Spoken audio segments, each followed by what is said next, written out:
dagaalka khawaarijta. xukuumadda dan qaran oo fulinaysa aragtida madaxweynaha jamhuuriyadda Dr. Xasan Sheekh Maxamuud ee ku qotonta in nabad iyo xasilooni waarta lagu soo dabaalo dalka waxay dejisay qorshe qaran oo dalka looga sifeynayo kooxaha khawaarijta. Si qorshahaasi looga libkeenana xukuumadda uu hogaamiye Ra'iisul Wasaare Xamse Cabdi Barre waxa ay qaaday guluf saddex geesood ah oo argagixisada looga beegsanayo dhinacyada ciidanka, dhaqaalaha iyo fikirka.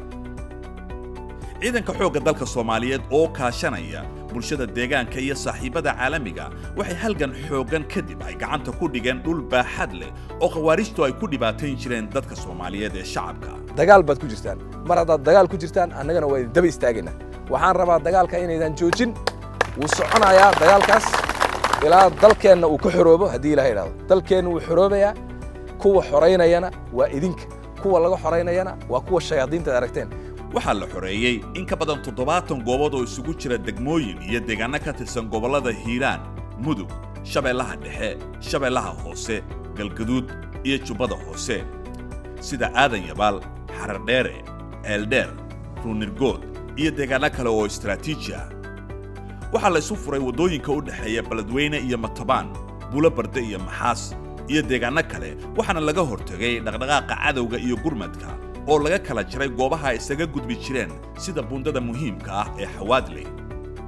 sidoo kale deegaanada Masagawa, Moqokori, Galcad, Qaayib, Masaajid Cali Gaduud iyo Jannaay Cabdalle oo marino muhiim u ahaa khawaarijta ayaa gacanta lagu dhigay taasi oo dhabarjab aan laga soo waaqsan ku noqotay argagixisada.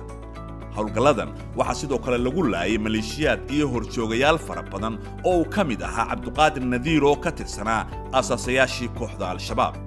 xukuumadda oo ka duulaysa baaxadda dhulka u baahan in la xoreeyo waxay diyaarisay ciidan leh tiro iyo tayo ku filan inay ku hantaan waajibka la faray kuwaasi oo lagu soo carbiyay dalka iyo dibadda.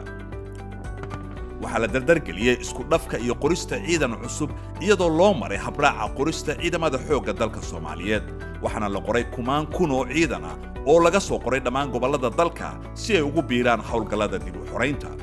dagaalka ka dhanka khawaarijta qoriga caaradiisa uu kuma koobna ee waxa hareer socday mid dhanka fikirka ah. haddaba xukuumadda dan qaran waxay xoojisay doorka wacyigelinta bulshada waxaana iyadoo loo marayo warbaahinta qaranka dadweynaha lala wadaagay barnaamijyo iyo fariimo kala duwan oo sare loogu qaadayo baraaruga ummadda.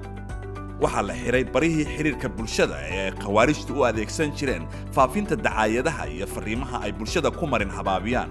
waxaa xukuumaddu ay dadaal badan ku bixisay isu keenidda culimada Soomaaliyeed ee ku kala dhaqan dalka iyo dibadda iyagoo soo saaray fatwo bulshada Soomaaliyeed loogu iftiiminaya khatarta kooxaha khawaarijta waxaana ay caddeeyeen inay waajib tahay ka qaybgalka halganka dalka lagu xoreynayo. waxaa dhidibada loo taagay muuqaal baahiye cusub oo lagu magac daray SNTV Daljir kaasi oo si gaar ah uga warrama xaqiiqooyinka furimaha dagaalka iyo nolosha dadka deegaanada la xoreeyay. waxaana xariga ka jiray telefishinkaasi madaxweynaha jamhuuriyadda. xukuumadda oo garowsan kaalinta muhiimka ee haweenka Soomaaliyeed uga jiraan bulshada waxay abaabushay olole wacyigelin oo haweenku ay kaga qayb galayaan dib u xoreynta dalka. ololaha oo ka tarjumaya aragtida madaxweyne Xasan Sheekh Maxamuud halku dhagiisuna ahaa garawaaga khawaarijta in guryaha laga soo saaro ayaa waxay ku soo bandhigeen awoodooda iyagoo isgarab taagay ciidamada qaranka ee jiidda hore ku jira sidoo kalena ka qayb qaatay xasilinta dalka. waxaana xukuumaddu ay daah furtay qorshaha qaranka ee kaalinta haweenku ay ku leeyihiin amniga iyo xasiloonida dalka.